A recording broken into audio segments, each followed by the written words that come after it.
Les Acteurs de la Transformation, le podcast des acteurs qui façonnent l'entreprise de demain. Un rendez-vous qui donne la parole aux dirigeants, une production Adéquancy. Transformation naturellement, l'hybridation des modes de travail, l'attractivité aussi de l'entreprise. Donc tous ces sujets-là que vous aurez effectivement le privilège de pouvoir évoquer avec nous. Alors je vais introduire Christophe Carval, votre parcours. Donc vous êtes titulaire d'un diplôme d'ingénieur en électricité à l'HEI de Lille. Et en 82, vous rejoignez le groupe EDF-GDF, puisque les deux entités à l'époque étaient ensemble. Et groupe que vous ne quitterez pas, puisque pendant 25 ans, donc, vous occupez de nombreuses responsabilités managériales, de directeur d'unité, directeur régional dans des activités telles que l'exploitation de réseaux, la gestion de concessions, avec des métiers de distribution d'électricité et de gaz, et ainsi que des directions au sein de la clientèle.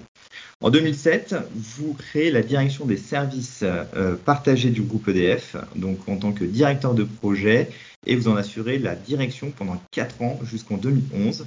Et à cette période, donc, vous devenez le directeur de la transformation du groupe jusqu'en 2014. Et à cette date, le groupe vous confie la direction des ressources humaines, santé, sécurité et la transformation également d'Enedis. Voilà. Et depuis juillet 2017, donc vous êtes nommé directeur exécutif du groupe en charge de la direction des ressources humaines et vous exercez également d'autres mandats en tant que président du conseil de surveillance d'Enedis depuis 2019, et membre également des conseils de surveillance de RTE, de CTE, de Framatome et d'EDF Énergie. Voilà, bienvenue Christophe Carval. En tout cas, on est vraiment ravis de vous accueillir ce matin. Merci de cet accueil, merci de cette opportunité d'échanger et de partager avec vos membres. Et puis, merci de cette présentation. Si je voulais résumer beaucoup, en fait, je dirais que au sein du COMEX du groupe EDF aujourd'hui, je suis celui, et je pense que je suis un des rares, qui soit rentré dans le groupe il y a très très longtemps, il y a plus de 40 ans, comme vous le rappeliez, et qui est gravi, comme j'aime bien le dire, toutes les marches de l'ascenseur social, qui pour moi était un escalier social. J'ai grimpé progressivement toutes les marches de cette entreprise, en occupant successivement beaucoup d'emplois managériaux sur des tailles de plus en plus importantes et des transformations d'entreprise. Donc j'ai participé, je dirais, pendant ces 40 années à la transformation du groupe.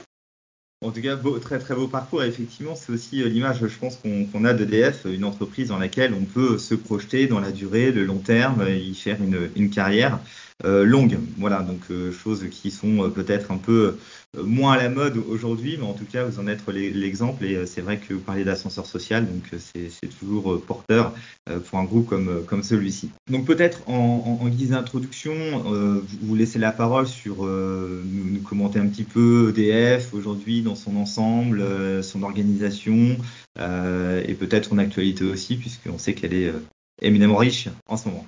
Le domaine de l'énergie est en train de traverser avec une dizaine d'années de retard toutes les turbulences qui ont été celles du monde des télécommunications il y a une vingtaine d'années.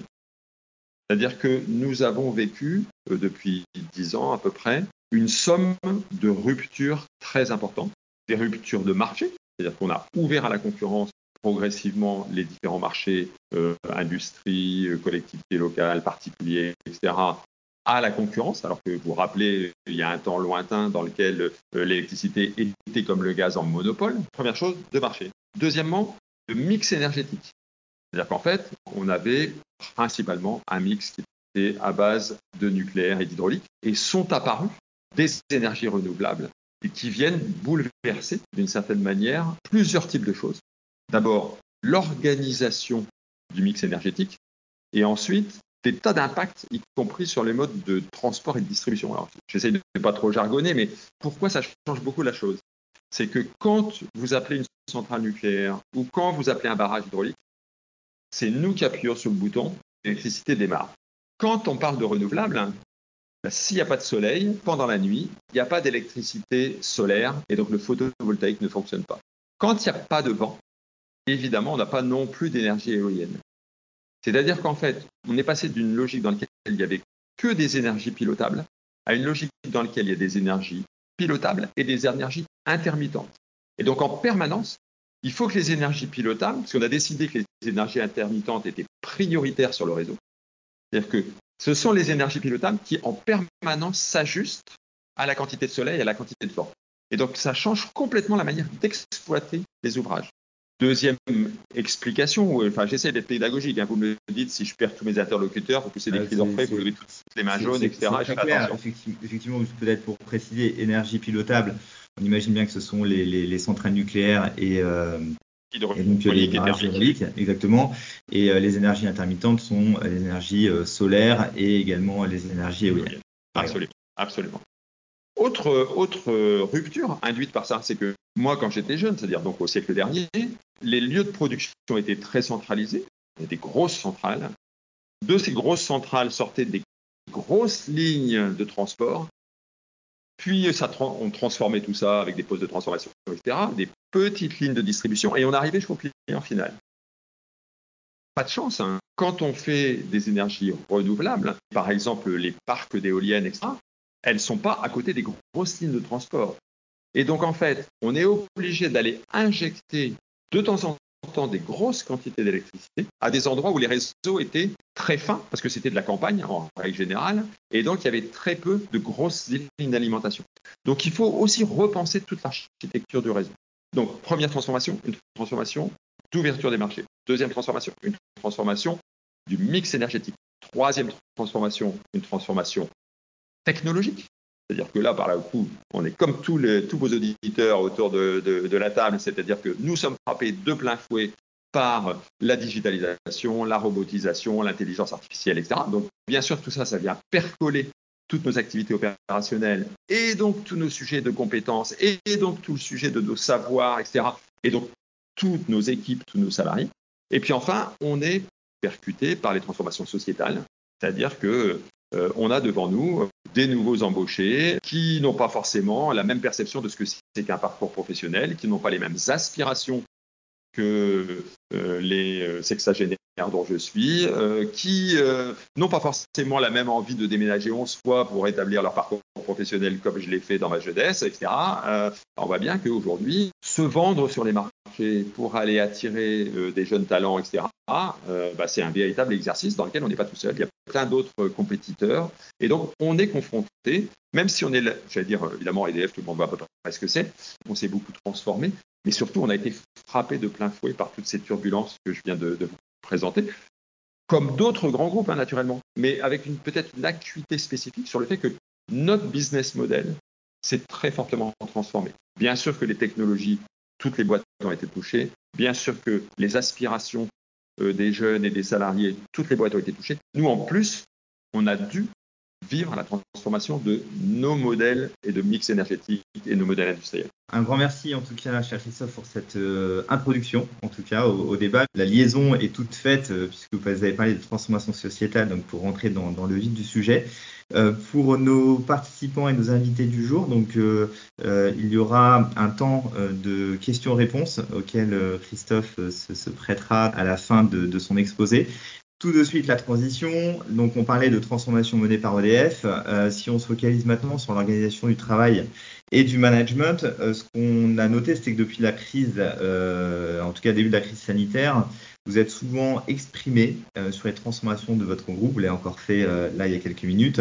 Et vous avez signé des accords il y a presque un an, donc TAMA qui veut dire travailler autrement, manager autrement. Est-ce que vous pouvez nous dire donc comment EDF s'est transformé pour répondre justement aux attentes en matière d'organisation du travail et de management ? Très volontiers. Je vais peut-être essayer d'être un peu plus court, ne pas laisser me gouverner par mon euphorie à vous parler de ce qu'on fait et de ce qu'on essaye de faire. La passion qui parle. Pour les questions, bien sûr. Peut-être effectivement dire que on fait partie des entreprises, je pense, qui ont su gérer proprement leur crise du Covid. On a su adapter très très vite le fonctionnement dans nos usines de travail, alors même que c'était très complexe parce que sur une centrale nucléaire, si on compte les salariés et les prestataires, on est obligé de faire travailler à peu près en même temps 6000 personnes, parfois dans des périodes de grosses opérations de maintenance, etc. Et donc évidemment, vous vous doutez bien qu'à un moment où tout le monde avait peur de croiser son voisin, mettre 6000 personnes au même endroit, c'est très compliqué. Donc il a fallu changer beaucoup de process industriels pour pouvoir protéger en fait la santé de nos équipes. Par contre, on a dû transformer beaucoup, prioriser, redispatcher les activités, etc., simplifier les choses, modifier nos organisations du travail, etc. En parallèle, tous ceux pour lesquels c'était possible en un laps de temps très court, on a basculé sur du travail à distance. L'avantage, c'est que moi, depuis 5 ans que je suis à ce poste, j'avais beaucoup poussé pour qu'on travaille la transformation et la responsabilisation de nos équipes de travail. Je fais partie des gens qui considèrent que le management militaro-industriel, ce n'est pas forcément le plus efficace pour répondre aux aspirations des gens d'aujourd'hui. Et je suis convaincu que beaucoup de salariés souhaitent avoir de l'autonomie, être partie prenante de la construction, non pas forcément des objectifs, mais des modalités d'améliorer l'efficacité du travail. Il faut absolument que ce qu'on a su faire pendant le Covid, sur lesquels les salariés nous ont dit « Vous avez dû su piloter plus par les résultats que par les processus. Vous avez su nous donner de l'autonomie et de la responsabilité, et ça nous a vachement plu. » Et non seulement ça leur a plu, mais en plus on a pu constater que c'était au moins aussi efficace, voire plus efficace qu'avant en termes de résultats. Les gens, ils ont tellement apprécié ce qu'on a su faire pendant la crise qu'ils vont nous traiter de fous dangereux, de ne pas être capable de le pérenniser. Et donc, on a décidé de négocier pendant 1 an et demi pour pérenniser ces ruptures. Et c'est ça qu'on a appelé travailler autrement, manager autrement. Et donc, on a vraiment décidé de repenser nos modes de management, nos modes de travail, d'ouvrir des espaces de responsabilisation, à condition que ça soit au service de plus de performance. Je suis convaincu que si on associe les gens plus fortement, ils seront plus impliqués, plus responsabilisés, et si c'est le cas, ils seront beaucoup plus motivés, il y aura beaucoup moins d'absentéisme et il y aura beaucoup plus de performance opérationnelle. C'est ça qu'on a essayé de décliner dans notre accord et c'est ça qu'on est en train de mettre en œuvre. Alors, on l'a décidé dans un accord central d'entreprise. Tout ça, c'est bien gentil, c'est très joli sur le papier. Mais le véritable exercice, c'est évidemment de le mettre en œuvre dans chaque collectif de travail. C'est-à-dire qu'en fait, c'est ça qu'on est en train de faire depuis 1 an. C'est que cet accord, dans son acception, dans sa conception, il est décliné collectif de travail par collectif de travail en disant nos objectifs, c'était quoi? Nos points d'amélioration, c'est quoi?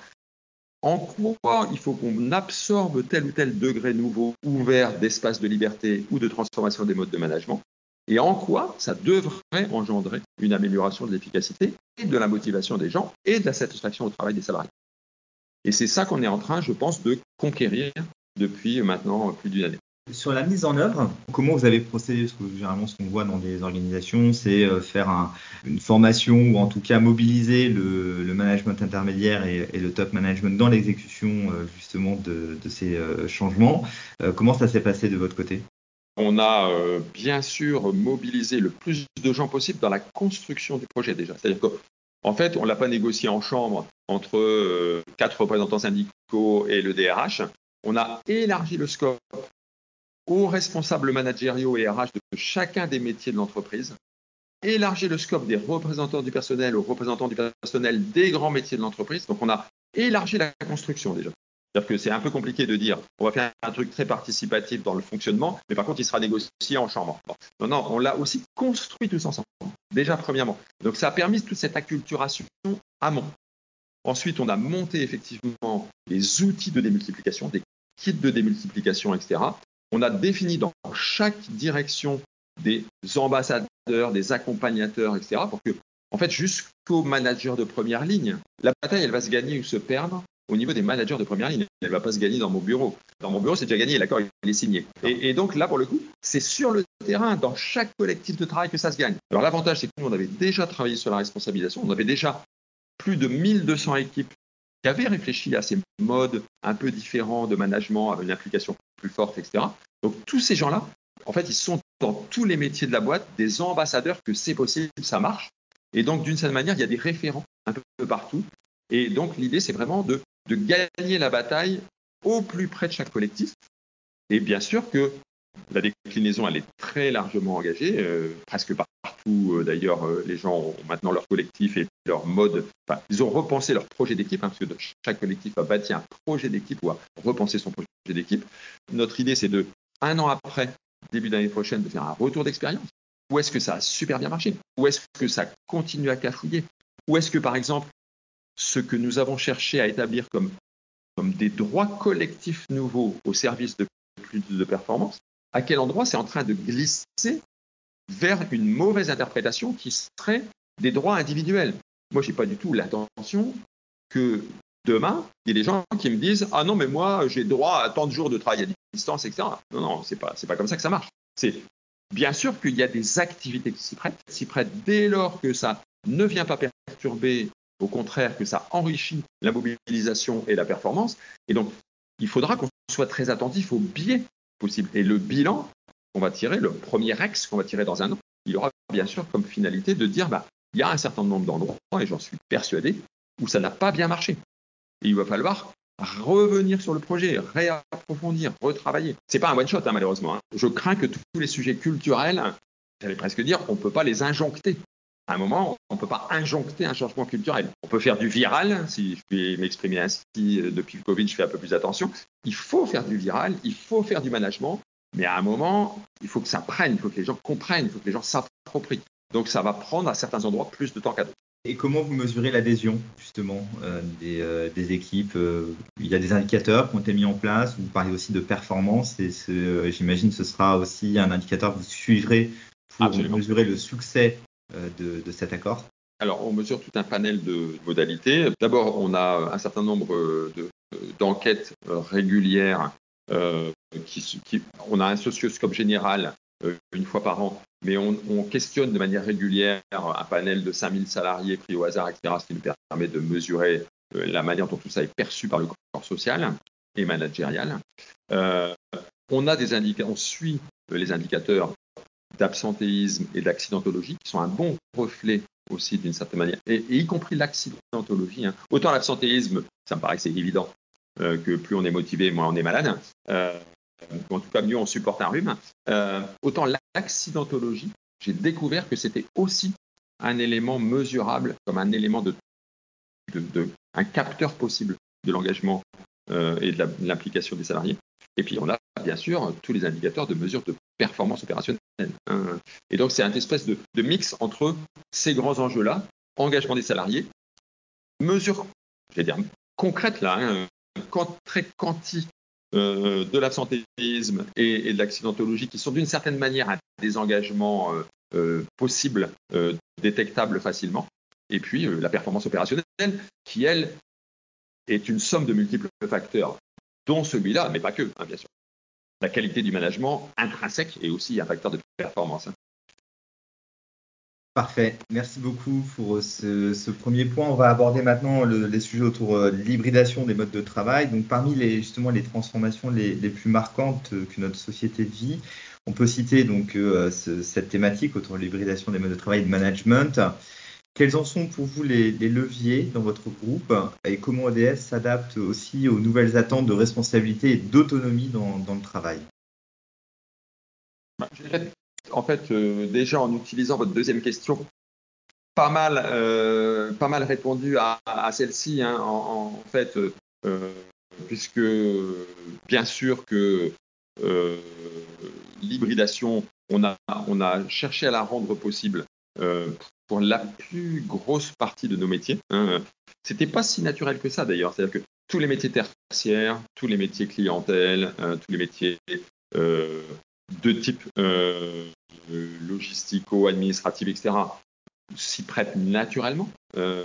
Par contre, c'est vrai que les métiers industriels avaient une forme de réticence spontanée à une forme d'hybridation.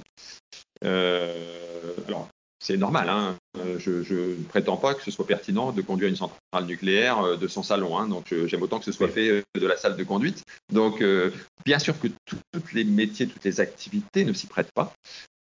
Pour autant, il ne faut pas penser que par nature et par essence, un métier industriel ne peut pas s'engager dans cette direction-là. Et moi, j'étais très, très satisfait d'entendre quelque chose de très positif, qui était y compris des prestataires de chez nous qui interviennent dans nos usines pour faire un certain nombre d'interventions de maintenance. Et le PDG de cette boîte, je ne la citerai pas comme ça, je resterai complètement élégamment correct, à titre personnel, n'était pas du tout convaincu par le travail à distance. Alors, si ça peut rassurer tout le monde, moi, il y a 15 ans, quand on m'avait parlé du sujet, j'avais dit, c'est une bonne idée, on va commencer par le week-end, puis après, si ça marche bien, on l'élargira. Bon. Donc, je comprends qu'y compris aujourd'hui, des managers ou des patrons d'entreprise l'entreprise n'ait pas spontanément envie de s'engager dans cette direction-là. Et au bout de 2 ans, il a été contraint et conduit de changer d'avis. Et pas complètement parce qu'il était lui-même totalement convaincu, mais parce qu'en fait, il s'est rendu compte que, en termes d'impact et d'attractivité, ça avait un effet très destructeur pour les candidats qu'il recevait, et pas tant parce que les candidats qu'il recevait disaient moi je veux absolument faire du télétravail 1 journée ou 2 par semaine, mais parce que les gens qui le recevaient lui disaient mais le fait que vous soyez bloqué sur ce sujet-là, ça traduit le fait que sur le plan de la modernisation de vos modes de management, vous en êtes resté au siècle dernier. Et c'est ça qui l'a fait bouger dans sa tête. Et je pense que cette illustration, elle est très intéressante parce que, en fait, ce qu'on a cherché à faire, c'est, après tout le reste, c'est des difficultés techniques, c'est pas très difficile, c'est des modes de fonctionnement pour faire en sorte justement que, il y a quand même quelques points auxquels veiller. Il faut pas que ça se devienne des droits individuels, j'ai évoqué tout à l'heure, mais il faut aussi permettre au collectif de se rencontrer de manière régulière, parce que sinon vous perdez cette dimension collective, et ça ce serait très souciant, qu'on finisse par avoir des gens qui sont des unités les uns et les autres séparés, sans qu'on soit capable de maintenir ce collectif de travail. Deuxièmement, il ne faut pas perdre le collectif managérial. De temps en temps, voir son chef dans les yeux, écouter ce qu'il a à dire, ça me paraît fondamental. Moi, je suis un maniaque du management et je ne crois pas tellement au processus. En tout cas, je ne crois pas que les processus peuvent se substituer au management. Donc, il y a une dimension de relation managériale qui est fondamentale. Et puis enfin, il y a toute l'intégration des nouveaux entrants.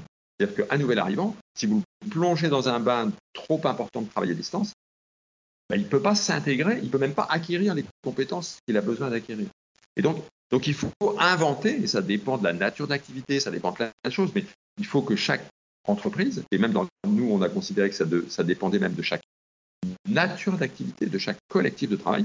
On n'a pas imposé un nombre de jours de travail à distance. On a dit, il y a un plafond qui est de 2 jours et demi maximum par semaine à regarder à une fréquence qui va bien, etc.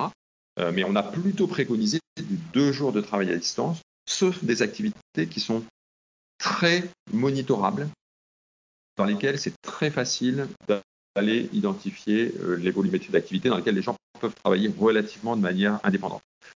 Un point aussi, moi, auquel je suis très attaché, c'est autant... Je vais essayer d'utiliser cet argument pour convaincre un certain nombre de mes collègues de travail. Reconnaissons que l'évaluation de la contribution de quelqu'un par le présentéisme, c'est quand même le degré 0 de la perception et de la richesse et de la pertinence de l'appréciation de quelqu'un. Si la seule manière qu'on a de se rassurer, c'est de lui serrer la main tous les jours, c'est pas complètement rassurant vu de moi. Bon. Donc, à la limite, on s'en fiche. Le vrai sujet, c'est est-ce qu'il délivre ce qui est attendu? Et l'expérience montre qu'il y a beaucoup de gens pour lesquels ce n'était pas si simple que ça de traduire leur exigence intuitive en attente de livrables de contribution.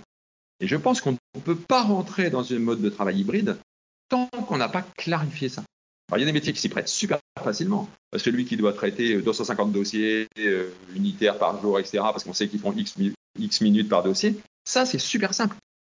Mais moi qui suis à la DRH, par exemple, apprécier la contribution du gars qui s'occupe de stratégie sociale, c'est pas si direct. Donc, à un moment, il faut faire ce travail de traduction de qu'est-ce que j'attends de toi en termes de livrables. Et tant qu'on n'a pas fait ça, je pense que s'engager dans du travail hybride va être très frustrant. Très clair. Et justement, sur l'hybridation des modes de travail, là où ça a été un challenge, c'est notamment pour le management intermédiaire. Et moi, ça m'intéressait de savoir, et je pense aussi nos invités du jour, je pense qu'on est assez intéressé de savoir comment est-ce que EDF a géré la formation du management intermédiaire, comment est-ce qu'ils ont été accompagnés pour manager effectivement à distance, en présentiel, manager à la performance et gérer justement ce qu'on voit aussi au quotidien, des situations de crise ou autres managériales qu'on a l'habitude de gérer. Mais voilà, c'est un sujet qui est vraiment intéressant et sur lequel on est très curieux de savoir comment EDF s'est organisé. Alors, je ne prétends pas du tout qu'on ait trouvé la panacée universelle, hein, parce que je suis d'accord, c'est un sujet auquel on est tous confrontés. Déjà, le fait, hein, je m'excuse, je vais radoter un peu, mais déjà le fait que nous ayons engagé une démarche de responsabilisation, etc., et où on avait 1200 collectifs de travail, et quand je parle de collectifs de travail, je parle bien de managers de première ligne, donc exactement les personnels dont vous parlez, hein. On avait déjà, j'allais dire, rien qu'au sein des DFSA, c'est 1200 collectifs qui avaient engagé une démarche de responsabilisation, et donc qui avaient travaillé sur qu'est-ce que ça veut dire embarquer mes salariés, qu'est-ce que ça veut dire que les faire participer, les faire contribuer à ce qui est attendu en termes de livrables du collectif. Et donc, d'une certaine manière, ça les avait déjà un peu obligés à travailler sur. Et donc, qu'est-ce que j'attends des uns et des autres et du collectif, et comment je transforme mon mode de pilotage. Donc déjà, j'allais dire, toutes ces équipes-là, elles avaient cet acquis, entre guillemets, et on a pu constater que tous ceux qui avaient travaillé dans cette dimension-là, ils avaient été beaucoup plus à l'aise, beaucoup plus confortables quand il avait fallu basculer sur du management hybride. Deuxième chance que nous avons, après on a plein de malheurs, hein, je vous rassure, c'est qu'on a déjà des managers qui avaient du travail des équipes à distance. C'est-à-dire que moi, quand j'étais chez le distributeur, par exemple, j'avais des chefs de groupe technique clientèle qui avaient déjà des bases multi-localisées. Et donc avec des équipes déjà basées à différents endroits. Donc ces gens-là, ils étaient déjà confortables, non pas tant à avoir du travail hybride, mais à ne pas voir tous les matins toutes leurs équipes. Et donc forcément, ils avaient dû investir dans, ça veut dire quoi en termes de pilotage de gens que je ne vois pas tous les jours. Donc comment j'alloue de l'activité, comment je la pilote, comment je rends autonome mes équipes, comment je fais du contrôle quand même de ce qui m'est délivré. Donc en fait, j'avais déjà ces deux acquis-là. Et puis après, il n'y a pas à secret. Effectivement, on a bâti des modules d'accompagnement sur déjà comment j'accompagne du distanciel. Donc pendant le Covid, comment on pourrait vous donner quelques clés pour maintenir du lien social, pour maintenir du lien managérial, pour ne pas perdre tout ça. Et là, on l'a fait dans les 3 semaines qui ont suivi le début du Covid, hein. Bon. Donc on a commencé par faire ces petits kits-là, mais j'imagine que je ne suis pas tout seul autour de la table à avoir monté ça.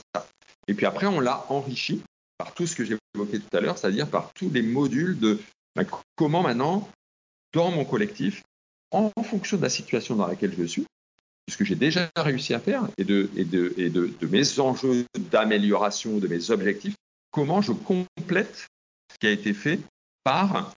voilà. Et donc là, c'est là qu'on a mis la palette d'instruments et de modes d'accompagnement, etc., spécial TAMA, qui est venu compléter tous les dispositifs antérieurs. Voilà. J'espère que je ne suis pas trop jargonnant, mais... C'était très clair. C'était très clair et c'est vraiment de bons conseils. On le sait, on a un contexte aujourd'hui de l'emploi qui est particulièrement tendu depuis maintenant quelques mois et la sortie de Covid. Ce qu'on avait observé, c'était notamment sur les populations de cadres. Il y avait déjà de la tension avant la crise Covid et n'ayant pas eu de peu de défaillances et peu de mouvements finalement, le niveau de l'employabilité des cadres est resté élevé et un taux de chômage qui était quasiment en plein emploi. Et de façon générale, en fait, on se retrouve aussi avec un taux de chômage qui est historiquement bas et qu'on n'avait pas connu depuis plus de 10 ans. Donc forcément, ça crée des tensions sur le marché du travail. Et ce qu'on souhaitait savoir aussi, puisque EDF est quand même une très belle marque, c'était de savoir déjà si vous rencontrez des difficultés de recrutement et quelles sont justement les actions que vous menez pour renforcer l'attractivité qui est la vôtre sur le marché du travail. Alors oui, un peu comme tout le monde, hein, on est confronté aussi à une forme de difficulté, alors peut-être moins que d'autres entreprises qui n'ont pas la notoriété qu'est la nôtre, et la qualité de package social hein, qui est le nôtre parfois. Pour autant, on n'a pas trop de difficultés à recruter des ingénieurs. Par contre, on a plus de difficultés, je pense comme beaucoup d'autres, à recruter des Bac+2 dans les domaines techniques, électricité, frigoriste, y compris soudage, chef de projet, etc. Donc, on a un certain nombre de métiers, mais j'ai peur que ce soit à peu près les mêmes que ceux de ceux qui nous écoutent, dans lesquels on a de la difficulté. Bon. Parce qu'effectivement, non seulement ce que vous évoquez existe, c'est-à-dire qu'il y a eu de la turbulence et qu'on approche du plein emploi, parce qu'il y a eu une espèce de relance post-Covid, etc., qui a permis d'ailleurs, et tant mieux, de baisser le niveau de chômage. Bon, mais aussi, on souffre tous, pas seulement nous, on souffre tous d'un déficit d'intérêt pour l'industrie dans ce pays, du fait que pendant des années et des années, sans offense s'il y a des gens de l'éducation nationale dans nos auditeurs, mais il y a eu une forme de méfiance, entre guillemets, de l'éducation nationale pour ce qui concernait les entreprises industrielles et l'industrie en France. Il y a même eu d'ailleurs, et je pense qu'il faut rendre les choses encore plus égales et équitables, il y a eu aussi beaucoup d'industriels qui ont été racontés partout que c'était pas grave, qu'on n'ait pas d'usine en France et qu'on allait mettre les usines dans des pays à bas coût et qu'on garderait que l'ingénierie et la maîtrise d'ouvrage. Bon, on se rend compte aujourd'hui, on souffre aujourd'hui du fait qu'on a rendu l'industrie pas suffisamment attractive. Il y a encore beaucoup de gens pour qui l'industrie c'est Zola, pour qui c'est l'exploitation du personnel, etc. Ce qui n'est pas vrai. L'industrie, c'est d'abord la souveraineté d'un pays. C'est ensuite des opportunités de métiers extrêmement bien rémunérés et c'est des opportunités de parcours professionnels absolument géniaux et des garanties d'emploi immédiates. Donc, je pense que tout doucement, ce virage est en train d'être pris par les pouvoirs publics en France. Il était vraiment temps. Ils ont vraiment fait un très beau geste et très utile sur tout ce qui concerne l'alternance. Et je pense que ça, c'est une vraie réussite donc, dans laquelle nous, on s'est engagé vraiment à bras le corps. Et puis, on mène un vrai très gros travail, nous, en tant qu'entreprise, pour aller, faire notre boulot, c'est-à-dire présenter nos métiers dans les collèges, parce que c'est au collège que les orientations se prennent. C'est au collège que les filles, souvent malheureusement, ne pensent pas du tout au métier de l'industrie. Et nous, on va expliquer dans les collèges que c'est vachement possible pour des filles de travailler dans les métiers de l'industrie et qu'il y a des tas d'opportunités géniales et que c'est pas désagréable, c'est pas difficile, c'est pas physiquement insoutenable, c'est pas affreux de travailler avec des équipes qui progressivement se féminisent, etc. Pourquoi je fais ça ?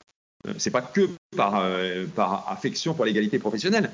C'est parce que si je m'adresse qu'aux garçons, je m'adresse qu'à 50% de la population française, à peu près.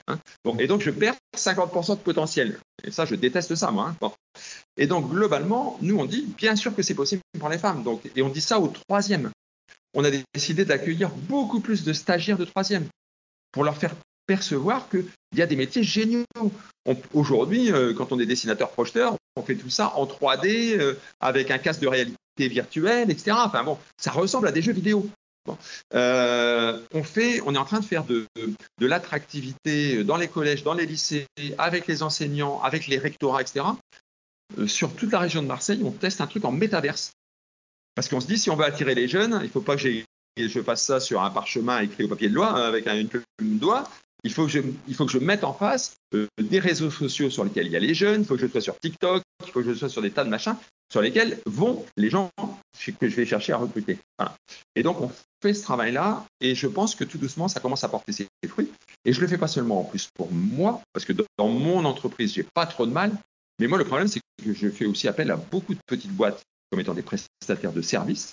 Et donc, moi, je ne travaille pas seulement égoïstement pour renforcer l'attractivité de mes recrutements, parce que ça, grosso modo, je m'en sors, mais je travaille aussi pour essayer d'aider toutes les petites boîtes qui travaillent pour mon compte dans mes filières industrielles, qu'elles soient le nucléaire, qu'elles soient le renouvelable, qu'elles soient les réseaux, etc., quels soient les services énergétiques, parce que j'ai aussi besoin de toutes les entreprises qui m'environnent, bien sûr. Pour ce qui concerne la fidélisation interne, ça se passe beaucoup plus par l'intérêt de l'activité et par les parcours professionnels que je rends possible.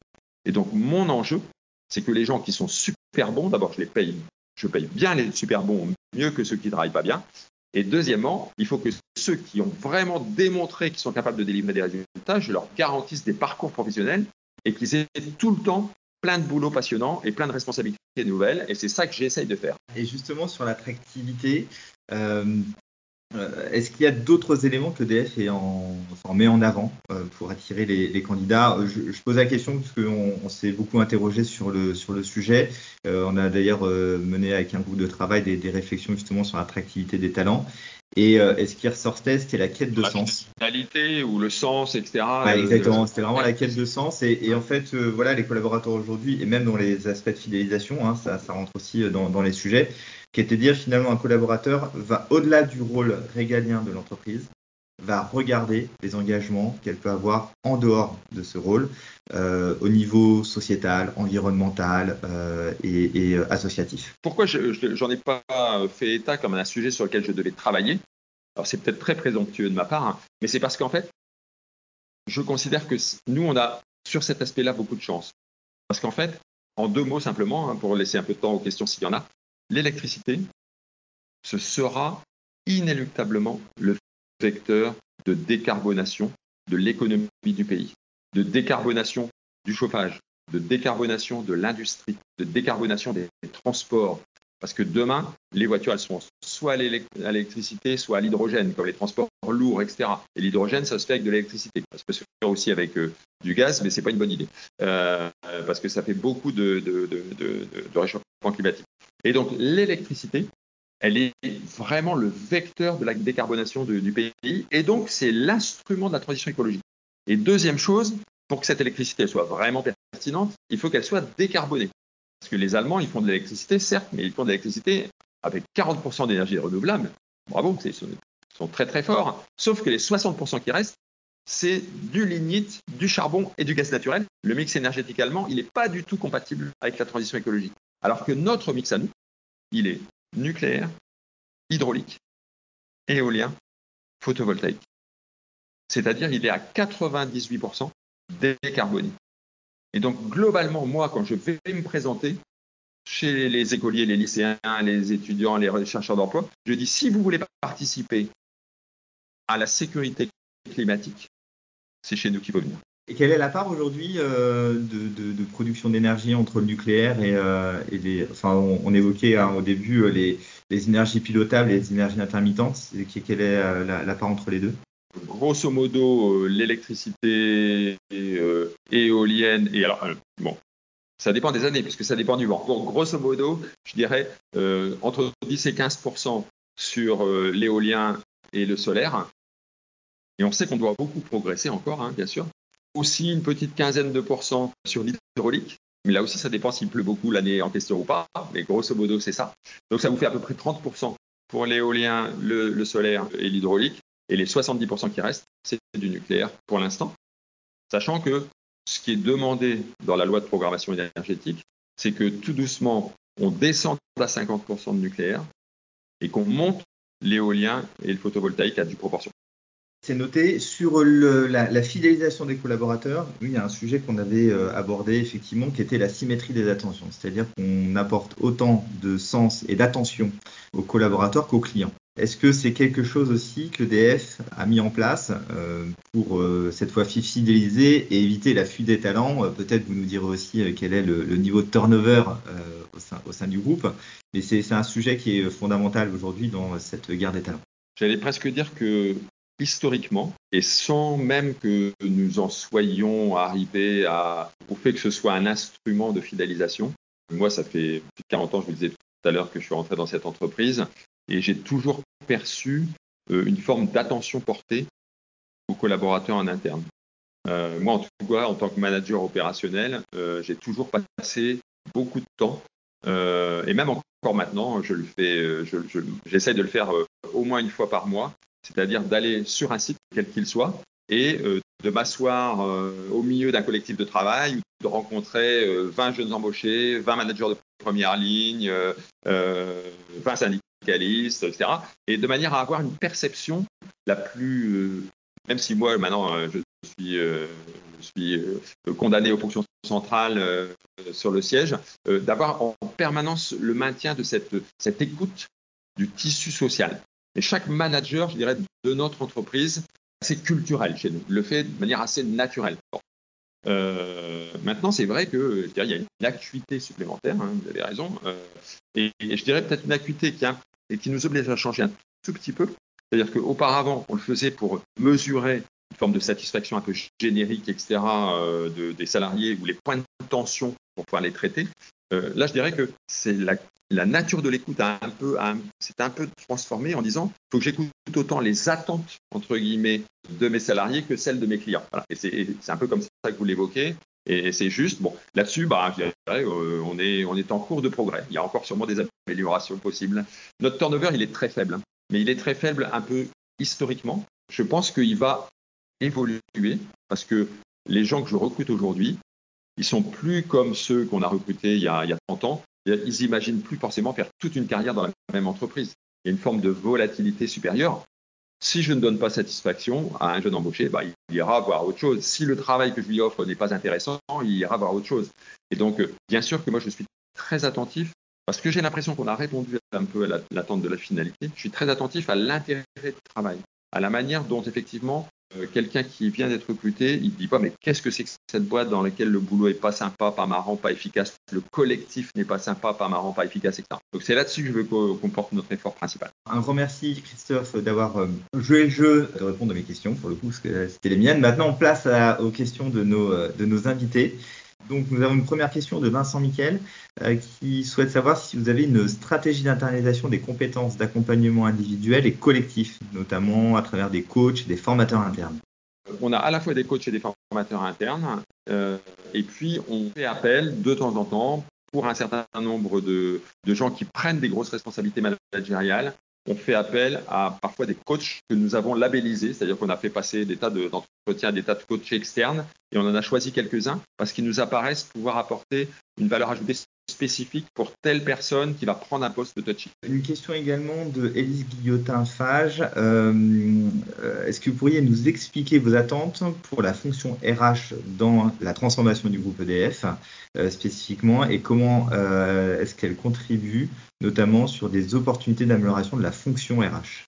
Alors oui, moi j'ai essayé de secouer un peu la fonction RH quand je suis arrivé. Non pas qu'elle n'était pas bien opérée, mais en fait j'ai voulu que la fonction...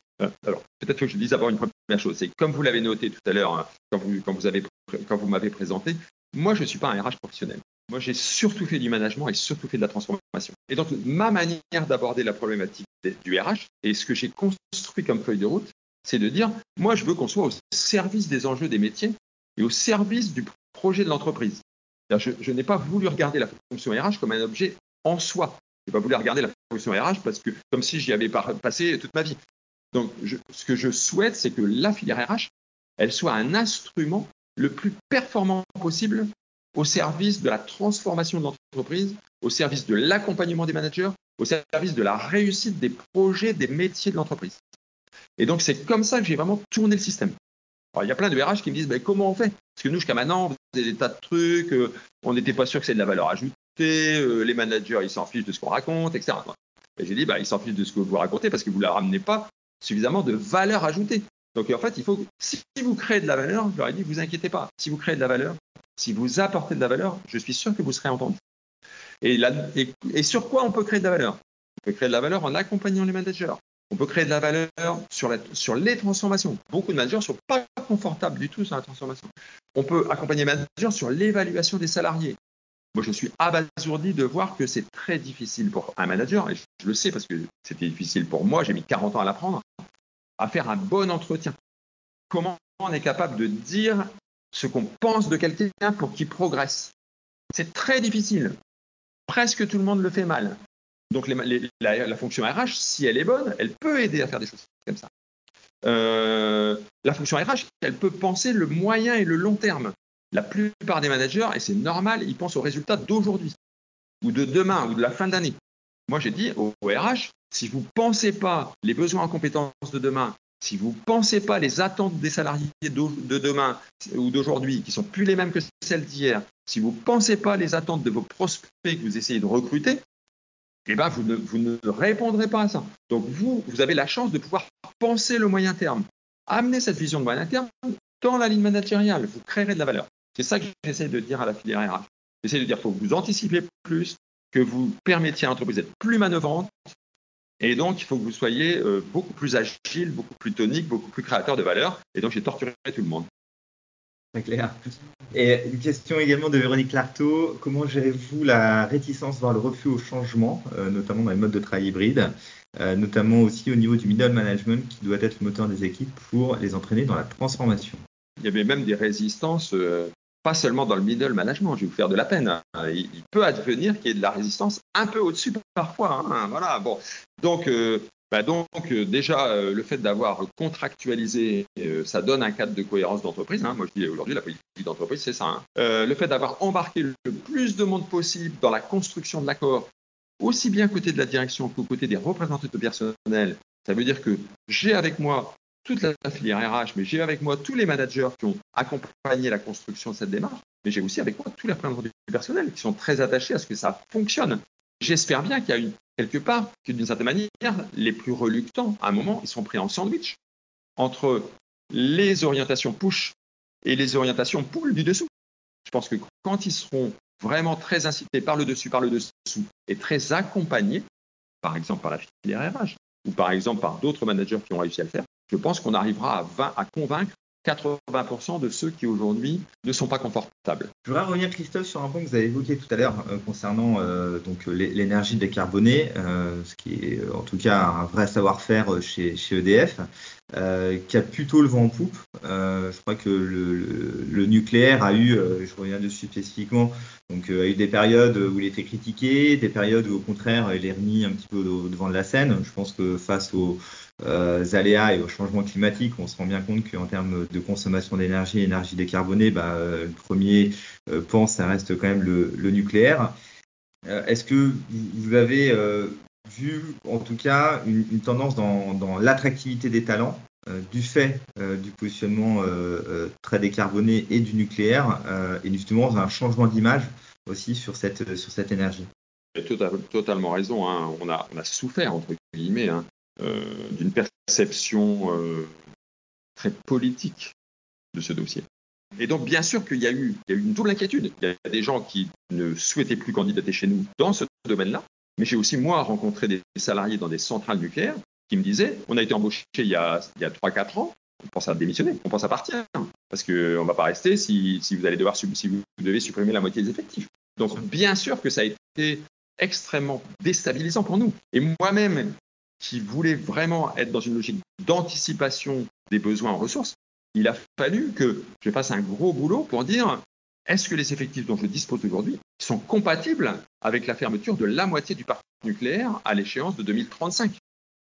Et donc ma GPEC, elle a été sans arrêt percolée par tous ces sujets-là. Donc aujourd'hui, clairement, il y a une véritable orientation politique nouvelle et à mon avis, elle ne bougera plus parce qu'elle sera induite par le réchauffement climatique et l'obligation de faire baisser le carbone.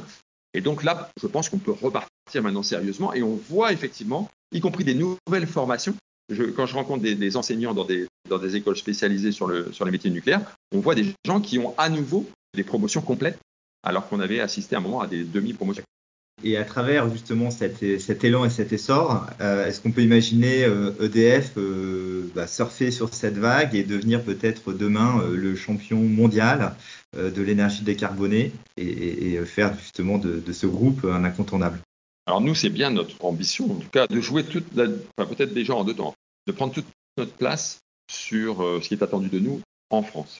Il faut effectivement qu'on aille plus vite pour préparer les nouvelles centrales, etc. de demain, qui seront de plusieurs types d'ailleurs. Il y aura des grosses centrales, mais il y aura sûrement aussi des small modular reactors, dont vous avez peut-être entendu parler, etc., des toutes petites centrales qui peuvent facilement remplacer les centrales thermiques, etc. Bon.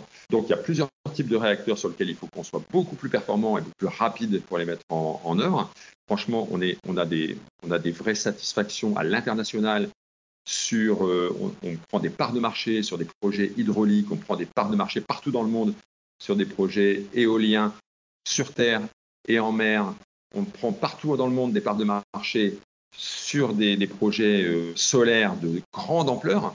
En France, on est un peu contraint par la législation qui rend un peu difficile le fait d'avoir des grands parcs, etc. Bon, mais on a bien l'ambition, évidemment, de jouer toute notre place en France. Et on est convaincu qu'on sera très bon en France si on a la possibilité de travailler beaucoup à l'international, parce que ça nous oblige à être hyper compétitifs. Ça permet d'avoir des compétences qui sont aguerries sur tous les marchés du monde. Et c'est pas par hasard si effectivement on se bat pour aller aujourd'hui ou demain refaire 2 centrales nucléaires de plus en Angleterre, parce que ça va permettre de combler le creux qu'il va y avoir en France pendant plusieurs années avant qu'on ait la possibilité de construire. Je rappelle que, y compris si le président de la République a décidé de faire des nouvelles centrales, aujourd'hui, comme vous l'avez vu, on a simplement décidé d'ouvrir un grand débat sous l'égide de Mme Jouanneau. Les 2 dernières questions.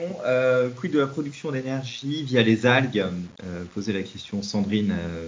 Effectivement, alors je crois qu'il y a un sujet très intéressant dans plusieurs startups et plusieurs universités en Bretagne, mais en fait qui consiste à faire des carburants en utilisant les algues et je pense que ça peut marcher. Pour l'instant, ça marche, j'allais dire, de manière assez faible en volume, c'est assez expérimental, mais si ça marche bien sûr que il faudra pas se priver parce que sincèrement, toutes les énergies décarbonées, elles vont être très utiles dans la période qu'on va vivre.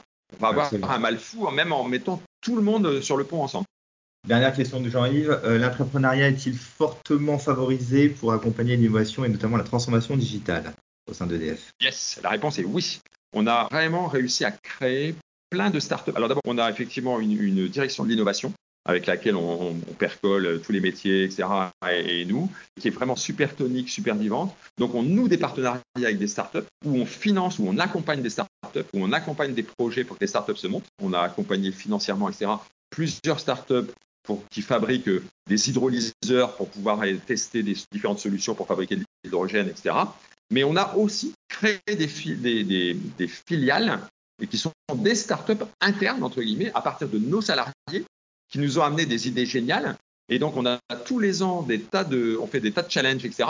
Et on garde les 10 meilleurs projets. Et tous les ans, on a des salariés de la boîte qui viennent nous voir avec des idées géniales, y compris dans le digital, sur plein d'autres sujets technologiques, etc. Et évidemment, qu'on les coucoune parce que c'est des idées de génie et c'est des gens qui nous ouvrent des nouveaux marchés, accessoirement. Un grand merci Christophe en tout cas d'avoir joué le jeu, également de répondre à l'ensemble de ces questions. C'est bientôt la fin de cette conférence en ligne. Juste quelques mots pour vous parler du programme ISA, donc qui est le programme d'impact solidaire d'Adéquancy. Pour rappel, donc, c'est un programme que nous avons lancé en interne et qui est ouvert aujourd'hui donc, aux managers de transition qui sont en mission via Adéquancy. À savoir donc de consacrer pendant la période d'intermission du temps auprès d'associations. C'est un partenariat qu'ils ont mis en place avec Day One et qui permet donc d'avoir accès à des missions d'associations pour du bénévolat de compétences ou également du mécénat de compétences. Voilà, donc nous on l'a expérimenté, ça marche super bien, c'est des expériences extraordinaires pour nos collaborateurs et donc ouvert encore une fois à nos managers de transition depuis le mois de septembre. Voilà, donc un grand merci encore une fois pour votre disponibilité aujourd'hui. On était ravis de recevoir donc Christophe Carval aujourd'hui qui est le DRH du groupe EDF. Et puis je tenais aussi à remercier donc les équipes qui ont permis de mener cette intervention aujourd'hui. Je pense à chez EDF à Déborah Prigent, Laetitia Bévieux et Amandine Martin qui ont vraiment beaucoup travaillé avec nous et nos équipes en interne, donc Agathe Fanachandini, François Collot et Amandine Hainaut, qui ont animé plusieurs groupes de travail pour la réussite de cette conférence. Voilà. Merci beaucoup. Merci à tous. De la même manière, je remercie, je salue tous les contributeurs à cette très belle réunion. Donc, merci à tous. À bientôt. C'est passionnant. Merci beaucoup, Christophe. À très bientôt. Les Afters de la Transformation, une émission à écouter et à télécharger sur adequancy.com et toutes les plateformes de podcast.